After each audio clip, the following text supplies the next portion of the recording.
வெற்றி பெறுவதற்கு முன்பே தலைக்கணத்தில் ஆடிய நியூசிலாந்து அணி கடைசி ஓவரில் மரண மாஸ் சம்பவம் செய்த இந்தியா இது எப்படி சாத்தியம் என விழிப்பிதுங்கி போன நியூசிலாந்து அணி, அதாவது இந்தியா மற்றும் நியூசிலாந்து அணிகளுக்கு எதிரான கிரிக்கெட் தொடர் தற்போது இந்தியாவில் வைத்து நடைபெற்று வருகிறது. 3 ஒருநாள் போட்டிகள் மற்றும் 5 T20 போட்டிகளில் இந்த இரு அணிகளும் தற்போது விளையாடி வருகிறது. இந்த தொடர் இந்தியாவில் வைத்து நடைபெறுவதால் இந்த தொடர் மீதான எதிர்பார்ப்பு இந்திய அணி ரசிகர்களிடையே அதிகரித்துள்ளது. அதற்கு காரணம் இந்தியாவில் வைத்து நடைபெறும் போட்டிகளில் இந்திய அணியை வீழ்த்துவது என்பது எதிரணிகளுக்கு அவ்வளவு சுலபமான காரியம் கிடையாது. எனவேதான் இந்தியாவில் வைத்து நடைபெறும் போட்டிகளில் பெருவாரியாக இந்திய அணிதான் வெற்றி பெறும். அதே சமயம் நியூசிலாந்து அணியும் கத்துக்குட்டி அணி கிடையாது. கிரிக்கெட் தோன்றிய காலத்திலிருந்து நியூசிலாந்து அணி ஜாம்பவான் அணியாகத்தான் விளையாடி வருகிறது. அவ்வளவு ஏன், டெஸ்ட் கிரிக்கெட்டில் முதலாக டெஸ்ட் உலகக்கோப்பை தொடர் நடந்த போது அந்த தொடரின் இறுதி போட்டியில் இந்திய அணி நியூசிலாந்து அணியைத்தான் எதிர்கொண்டது. அப்படி நடந்த அந்த போட்டியில் இந்திய அணியை வீழ்த்தி நியூசிலாந்து அணி டெஸ்ட் உலகக்கோப்பையை கைப்பற்றியது. அதன் பிறகு நியூசிலாந்து அணிக்கும் இந்திய அணிக்கும் எதிராக விளையாட்டு பகை என்பது உருவாகிவிட்டது. அப்போதிலிருந்து இப்போது வரை டெஸ்ட் உலகக்கோப்பை இறுதிப் போட்டியில் அடைந்த தோல்விக்கு நியூசிலாந்து அணிக்கு எதிராக விளையாடும் போது இந்திய அணி சரியான பதிலடிகளை கொடுத்து வருகிறது. அதே சமயம் நியூசிலாந்து அணியும் இந்திய அணிக்கு நிகராக வெற்றிகளை குவித்து வருகிறது. இந்த நிலையில்தான் இந்த இந்தியா மற்றும் நியூசிலாந்து அணிக்கு எதிரான கிரிக்கெட் தொடர் இந்தியாவில் வைத்து நடைபெற்று வருகிறது. எனவேதான் இந்த தொடர் மீதான எதிர்பார்ப்பு என்பது ரசிகர்கள் மத்தியில் அதிகமாகி விட்டது. மேலும் இந்த இரு அணிகளுக்கு எதிராக சமீபத்தில் ஒருநாள் போட்டிகள் நடைபெற்றது. அப்படியாக நடைபெற்ற 3 ஒருநாள் போட்டிகளிலும் இந்திய அணிதான் வெற்றி பெற்று அசத்தி இருந்தது. நியூசிலாந்து அணியை பொறுத்தவரையில் இந்த தொடரில் ஒரு போட்டியில் கூட வெற்றி பெறவில்லை. இந்த நிலையில்தான் தற்போது ஒருநாள் தொடர் முடிந்த கையோடு 5 T20 போட்டிகள் கொண்ட தொடர் தொடங்கிவிட்டது. இந்த தொடரின் முதல் போட்டி நேற்றைய தினம் தொடங்கியது. இந்த போட்டி தொடங்கி முதலில் பேட்டிங் செய்த நியூசிலாந்து அணி அதிரடியாகவே விளையாடியது. ஏற்கனவே ஒருநாள் தொடரை இழந்த நியூசிலாந்து அணி இந்த T20 தொடரை கைப்பற்றியே ஆக வேண்டும் என்ற முனைப்போடு இந்த முதல் T20 போட்டியில் அதிரடியாக விளையாடியது. அதே சமயம் விக்கெட்டுகளையும் பறிகொடுக்காமல் மிக நேர்த்தியாகவே விளையாடியது. முதலில் பேட்டிங் செய்த நியூசிலாந்து அணியில் Rachin Ravindra, Tom Latham, Devon Conway, Daryl Mitchell ஆகியோர் சிறப்பாக பேட்டிங் செய்து இருந்தனர். இதில் அதிகபட்சமாக டாம் லாதம் அதிரடியாக விளையாடி வெறும் 32 பந்துகளில் 76 ரன்கள் வரை குவித்திருந்தார். இதன் காரணமாக நியூசிலாந்து அணி 20 ஓவர்கள் முடிவில் 3 விக்கெட்டுகள் மட்டுமே இழந்து 217 ரன்கள் வரை எடுத்துவிட்டது. அதன் பிறகு 218 ரன்கள் எடுத்தால் வெற்றி என்ற இலக்கோடு களமிறங்கிய இந்திய அணியில் இந்த முறையும் அபிஷேக் சர்மா சூப்பரான அதிரடியோடு தொடங்க, அதன் பிறகு சுப்மான் கில், சூரியகுமார் யாதவ், திலக் வர்மா என இவர்களும் சிறப்பாக விளையாடி இருந்தனர். கிட்டத்தட்ட முதல் 10 ஓவர்கள் வரை என்னதான் சில விக்கெட்டுகளை இந்திய அணி இழந்தாலும் தேவையான ரன்களை எடுத்து வந்தது.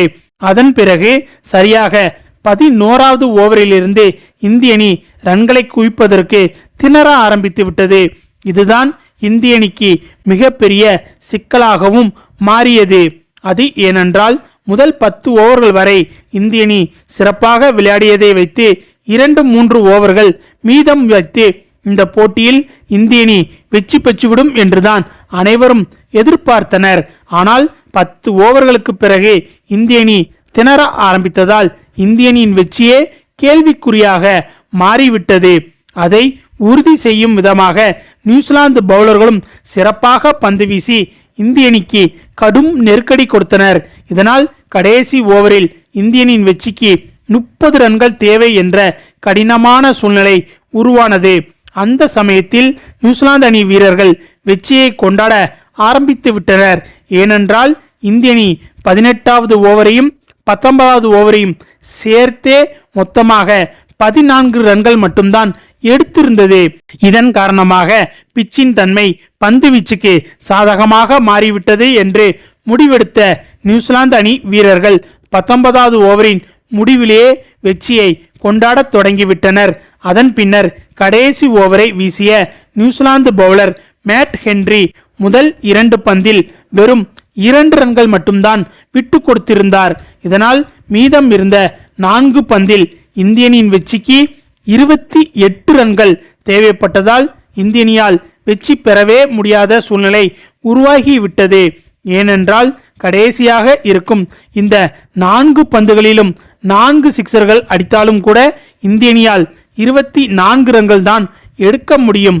அதனால்தான் நியூசிலாந்து அணி வீரர்கள் முழுவதுமாகவே வெற்றி பெற்றுவிட்டோம் என்று முடிவெடுத்து இந்திய பேட்ஸ்மேன்களை நோக்கி வெற்றி கொண்டாட்டத்தை வெளிப்படுத்த தொடங்கினார்கள். ஆனால் அந்த நேரத்தில்தான் நம்ம திலக் வர்மா அந்த கடைசி 4 பந்துகளிலும் யாருமே எதிர்பாராத பயங்கர அதிர்ச்சி சம்பவம் ஒன்றையும் செய்து காட்டியிருந்தார். அதாவது 20வது ஓவரின் கடைசி 4 பந்துகளையும் சொல்லி வைத்தது போல அடுத்தடுத்து சிக்ஸருக்கு பறக்க விட்டார் திலக் வர்மா. இந்த இடத்தில்தான் இந்திய அணிக்கு அதிர்ஷ்டம் சூப்பராக உதவியது. அது எப்படின்னா, இந்த 20வது ஓவரின் 5வது பந்தை நோபாலாக வீசிவிட்டார் நியூசிலாந்து பவுலர் மேட் ஹென்றி.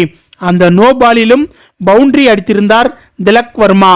இதனால் இந்திய அணி கடைசி 4 பந்துகளில் 4 சிக்சர்களை அடித்ததோடு மட்டுமில்லாமல் எக்ஸ்ட்ராவாக கிடைத்த ஃப்ரீ கிட் பாலிலும் ஒரு பவுண்டரி அடித்து கடைசி 4 பந்தில் 29 ரன்கள் எடுத்து வெற்றி பெறவே முடியாது என்று அனைவரும் நினைத்த இந்த போட்டியில் இந்திய அணி வெற்றி பெற்று அனைவரையும் ஆச்சரியத்தில் மூழ்க வைத்து விட்டது. இந்திய அணியின் இந்த செம திரில்லான வெற்றியை நியூசிலாந்து அணி வீரர்கள் கொஞ்சம் கூட எதிர்பார்க்கவில்லை. அதுவும் வெற்றி பெற்று விட்டோம் என்று முழு மனதோடு நியூசிலாந்து அணி ஏற்கனவே கொண்டாட்டத்தில் ஈடுபட்டு வந்தது. அது மட்டுமில்லாமல் கடைசி 4 பந்தில் 28 ரன்கள் என்பது எடுக்கவே முடியாது என்ற முடிவுக்கு இந்திய அணி ரசிகர்களும் வந்துவிட்டனர்.